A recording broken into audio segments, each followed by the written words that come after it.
In Gloucester, the little house filled with an enormous pile of electronics, household junk and filth is about to get a visit from the clearance team. Danny and young James have a special connection. He's my son. Unfortunately. Yeah. He's got to work to pay his housekeeping. But Danny hasn't told the lads how bad this one's going to be. Well, how many days? Couple of days here, isn't it? Unbelievable how they live. But at the end of the day, it's someone's father or someone's mother who lived here. I just can't believe they let their parents live like this. Some scientists think extreme hoarding like this is an illness, failure to control animal instincts to gather food and nest materials. But while hoarding nuts makes sense for a squirrel, for a human, it can lead to tragedy. It's a shame, yeah, it's a shame. But it gives us a job, so we don't mind. More jobs like this, the better. The amazing range of electronics surprises even the professionals. It's just junk.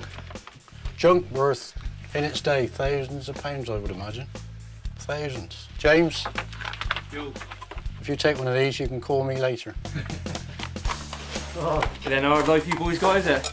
I think you, James. We'll have to Phil Morris now, emptying the trash. Porno films to you. Me and Mrs. got one of these in the bedroom. I don't think she'll appreciate me saying that. Boy, tenner. Better than that thing you got on your shoulder now. The team seems to be making progress. But then Danny opens up the garage. oh my God. Bloody hell, man. Nightmare. Nightmare. As far as it go back. The 3-bedroom house clearance has just gone to another level. It goes on and on and on. Beyond the garage, Danny discovers a load of outbuildings. Oh, this is rammed full and all. Obviously built 8 buildings on, which you can see there, and it looks like they're all full up as well. And that's not the end of it. Oh my God. This is the utility room off the kitchen.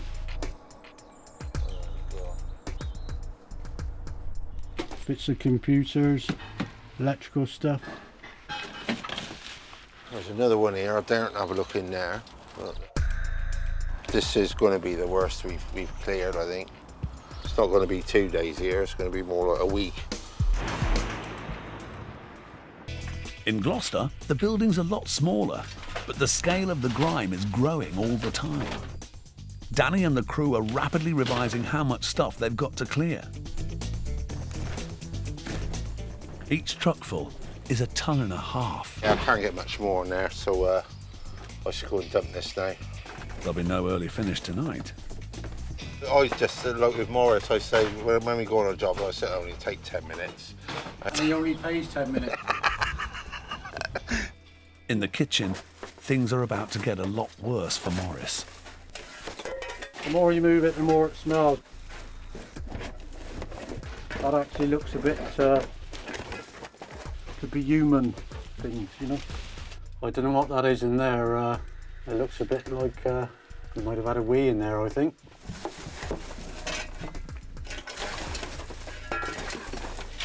Try and clear the sink so we can get some running water hopefully later on. Oh, you wouldn't want to do the washing up in here, would you? Oh. That stinks. Oh. I think that could be human waste in there. Oh. I'll get it out now and then straight away after getting this out, I'll get rid of the gloves. The smell. Oh. Oh, I think this is the worst kitchen sink I've done. Until today, no one knew the former occupier lived like this. Oh. That was disgusting. Oh. I'll have to sit in the bath for about 2 hours tonight. After the stomach-churning, stinking sink, how about a spot of lunch? Some, not like Danny, I had some healthy beef sandwiches, wholemeal bread, not fish and chips. My missus to me eating this, she'd go mad. Even for seasoned professionals, this job has been exceptional. Yeah, they've been working hard. Yeah. You're not having a bonus, though. 3 tons of rubbish have left the building, but it's hard to tell. We got rid of about two truckloads already today. We've only just scratched the surface, really, so must carry on. Despite clearing tons of rubbish, the story of the Gloucester hoarder house is not yet over.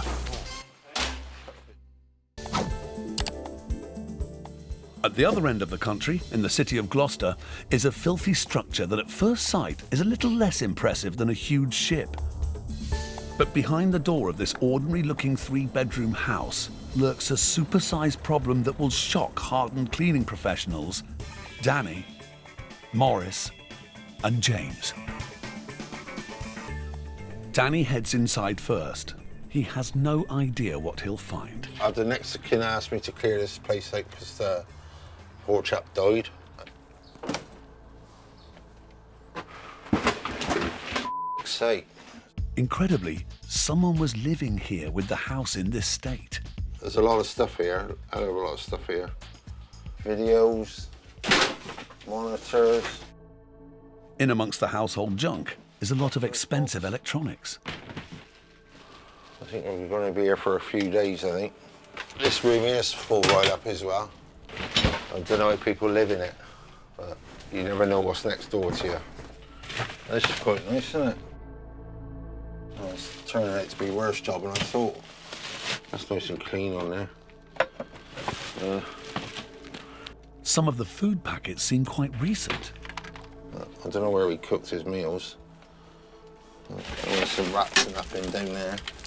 Right down there, isn't it? Oh, now just gets worse. Bit of a job walking around here and all. Just full of monitors and bloody computer stuff. It's bloody everywhere. No, I must say, this might be the worst one we've done this. That camera's probably better than the one you got, but never mind. Oh dear. There you go, Neil Diamond, Sweet Caroline.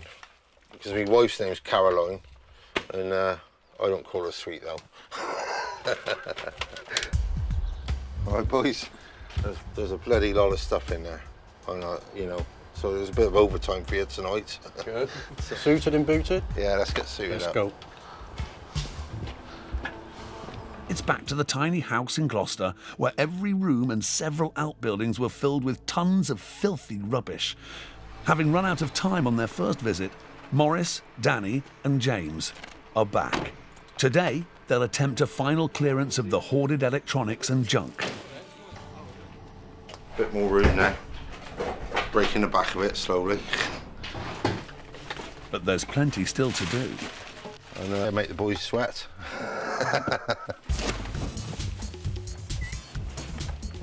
With more room to work, Morris and James shift van load after van load of junk. Spartans Rugby Club Disco. Are you there, Dan? The unusual range of electronic, music and video gear still has Morris intrigued about who the man was who hoarded all this stuff. Everything was electronic, so he must have been some kind of electrical engineer. Very good one, I would think. Then James finds a box of reel-to-reel tapes and an intriguing old case. Just imagine he's part of a band or something. There's all tickets from the JFK airport, things like that. I just imagine he was quite a player, I just imagine. He had a lot of guitars and things here. Some of the items date back to the 60s, but the boys are paid to junk them, not research them. I've heard from the neighbour who's a very private man. Never let anybody in the house, but you can see why, so what can you do? I think, thank God my parents, don't end up like this. And Although they spend their days sifting through other people's tragic lives and up to their knees in filth, you get the idea these boys actually enjoy the job. Last little bit out here and Off to the pub. There's no room for technology in a job like this. Every ton of junk has been shifted by hand. I used to be fat like Danny. Now I'm super slim. All paid for, mate, all paid for. They've said it before, but this time the end really is in sight. It's always nice to see the end job. It's been the team's most extreme clearance job ever, but finally the rooms crammed with filthy waste are cleared. And what was the worst part of the job? No contest. Got to be the kitchen sink. You get used to it, you know you got to do it, so get it done and that's it. Time for the reckoning. How much stuff have the boys shifted? There was about 20 tonne of waste. There's about good 15 loads of rubbish from out there.